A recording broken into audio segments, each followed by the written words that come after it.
샬롬, 반갑습니다. 친구들 잘 지내고 계신가요?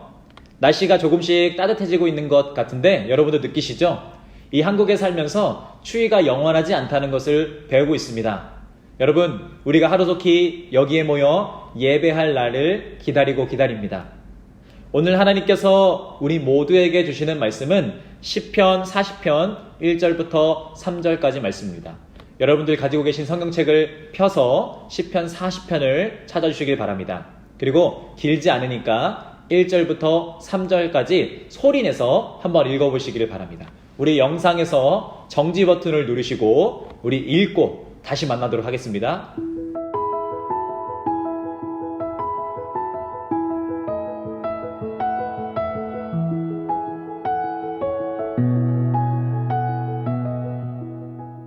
자, 다 읽으셨나요? 여러분 학교에서 시라는 문학을 배우고 있죠? 지은이가 말로 다 표현할 수 없는 것들을 몇 가지 단어에 함축시켜서 그 삶을 녹여내서 쓴 글이 바로 시라는 문학입니다. 우리가 지금 읽고 있는 이 시편도 바로 그러한 시인데요.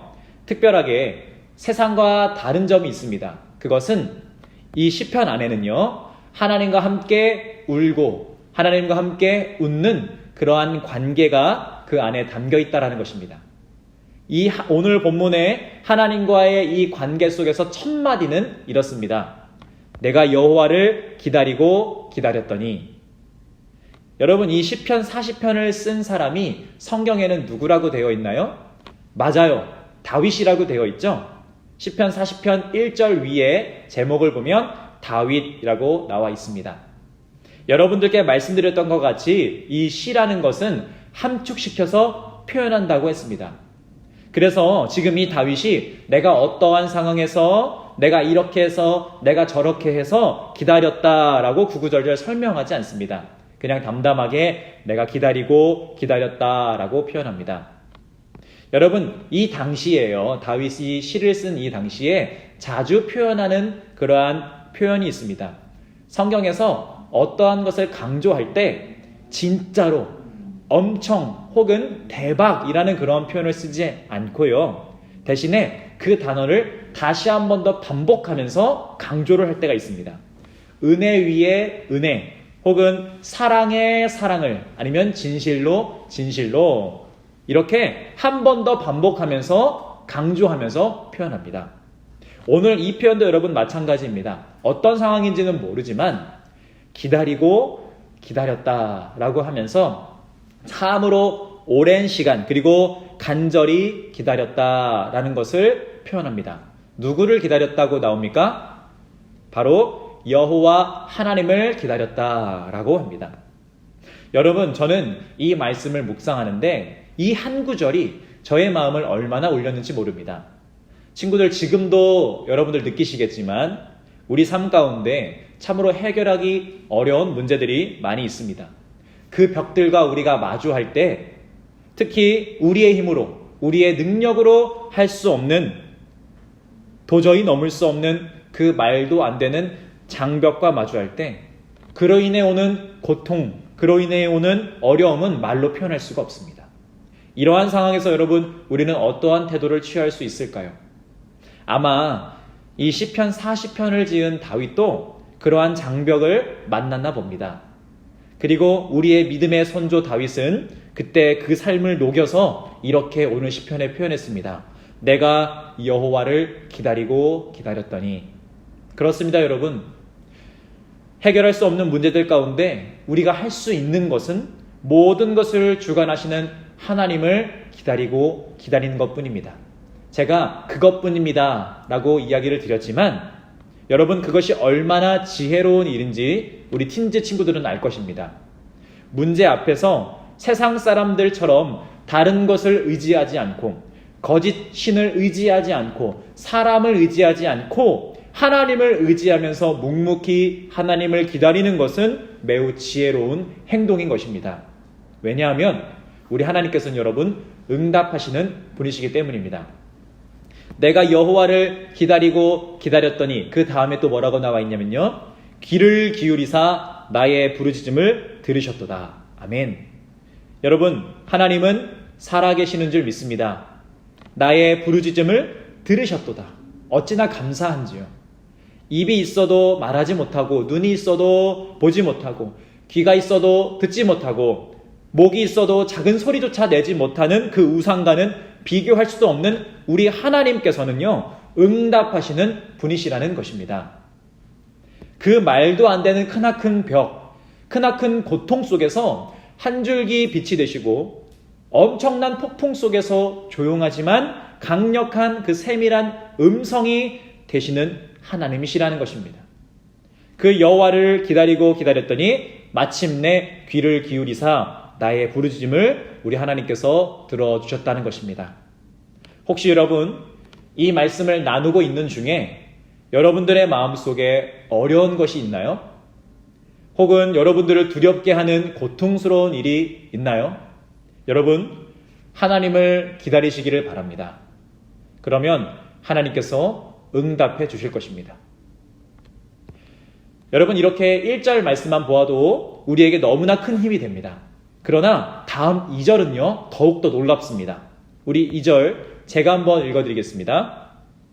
나를 기가 막힐 웅덩이와 수렁에서 끌어올리시고 내 발을 반석 위에 두사 내 걸음을 견고하게 하셨도다. 아멘. 나를 기가 막힐 웅덩이와 수렁에서 끌어올리셨다고 다윗은 고백합니다. 하나님께서 응답하신 것이죠. 부르짖을 수밖에 없던 상황, 기다리고 기다릴 수밖에 없던 그 상황 속에서 마치 웅덩이와 수렁과 같은 그러한 상황 속에서 하나님께서 구해내 주신 것입니다.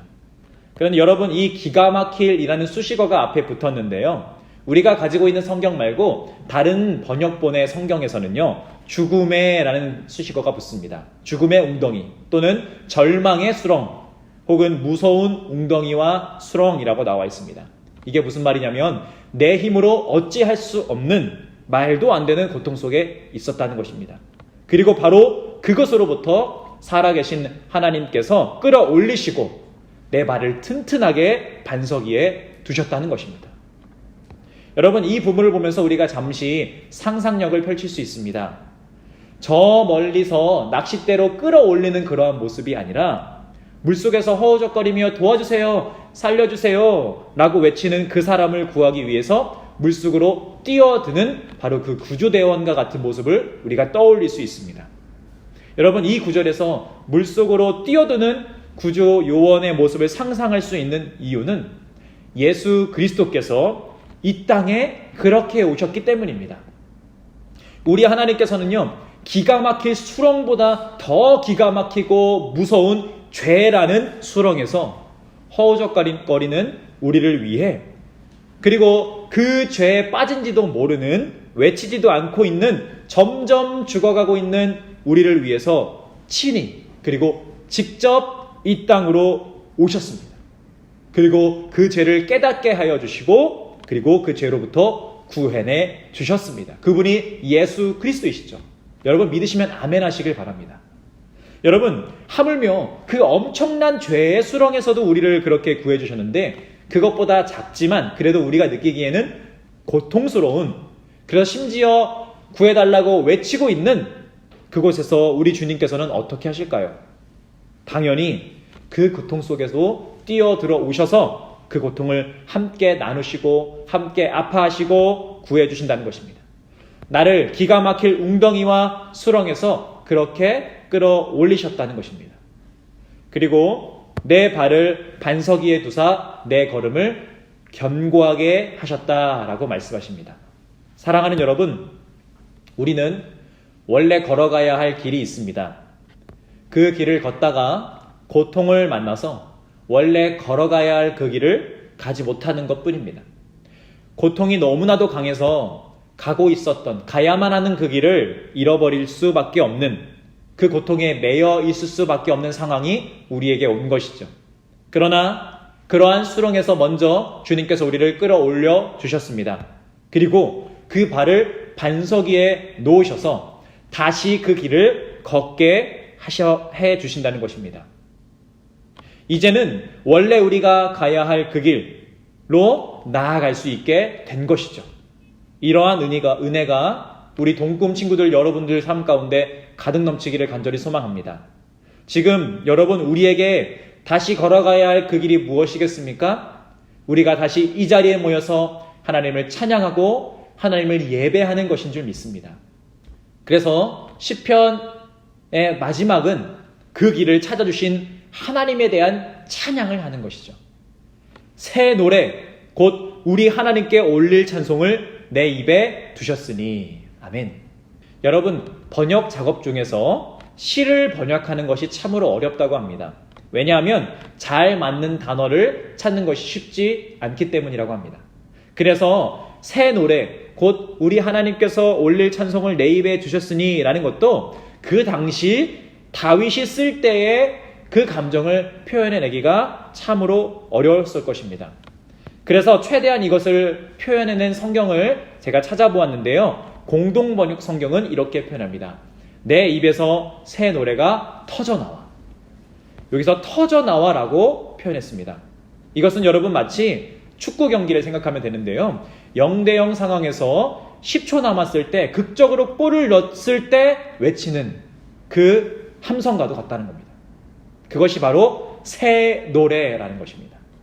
여러분 여기서 새 노래라는 것은요. 우리가 불러보지 않은 새로운 노래를 부른다는 것을 뛰어넘어서 우리의 온 마음과 온 감정과 모든 것을 다 표현하자라고 하는 것과 같습니다. 수렁에서 건져주시고 그리고 우리가 가야 할 그 길을 다시 걷게 해주신 하나님께 바로 이러한 새 노래가 터져 나온다는 것입니다. 우리가 여러분 다시 모이는 그날 이러한 하나님을 향한 노래가 새 노래가 우리들의 입술에서 터져 나올 것입니다. 제 입에서 그리고 선생님들의 입술에서 그리고 여러분들의 입술에서 하나님을 향한 새 노래가 터져 나올 줄 믿습니다. 여러분 우리가 모여서 부를 그 노래는 어떠할까요? 그 노래에는 분명히 고난과 고통 속에 있는 그 경험이 담겨 있을 거예요. 웅덩이와 수렁에 빠져있던 그때가 그 노래 안에 담겨 있을 것입니다. 그리고 그곳에 띄워두셔서 친히 우리를 구원해 주신 그 구원의 하나님의 은혜가 그 안에 담겨 있고 반석 위에 세우셔서 다시 그 길을 걷게 하신 하나님 아버지의 구원이 그 안에 녹여 있을 것입니다. 사랑하는 동탄꿈의교회 팀즈 여러분, 우리의 삶이 이 시의 한 편과 같이 되어서 하나님의 놀라운 은혜가 녹아나는 여러분들의 삶 전체가 되기를 간절히 소망합니다. 이 시편의 고백처럼 우리의 삶 그 자체가 이 새 노래가 되기를 간절히 소망합니다. 분명 여러분 힘들 때가 많이 있을 것입니다. 때때마다 힘듦이 우리에게 올 것입니다. 그럴 때마다 나는 하나님을 기다리고 기다렸다. 그랬더니 마침내 그분께서 굽어 살펴주시고 나를 구해내 주셨다 라고 고백하고 그리고 나는 그래서 다시 그 길을 걸을 수 있게 되었다 라고 새 노래로 주님께 찬양 올려드리는 여러분들의 삶이 되기를 바랍니다. 그리고 마지막으로 놀라운 이 고백과 이 새 노래의 결과가 바로 이렇습니다. 많은 사람이 보고 두려워하여 여호와를 의지하리로다. 아멘. 여러분 우리의 삶 속에 하나님의 구원의 흔적이 녹아있을 때 그리고 우리가 그것을 표현하면서 살아갈 때에 우리 주변에서 그것을 보며 믿는 사람들이 나타날 것입니다. 여호와를 기다리는 그것이 고통 속에서 건져냄을 받는 그것이 나만의 구원이라고 우리는 생각했는데 하나님께서는 그 작은 우리를 구원해 주실 뿐만 아니라 이것을 통하여서 하나님께서 많은 사람들까지 구원해 주신다는 것입니다. 여러분 하나님은 살아계십니다. 지금도 역사하십니다.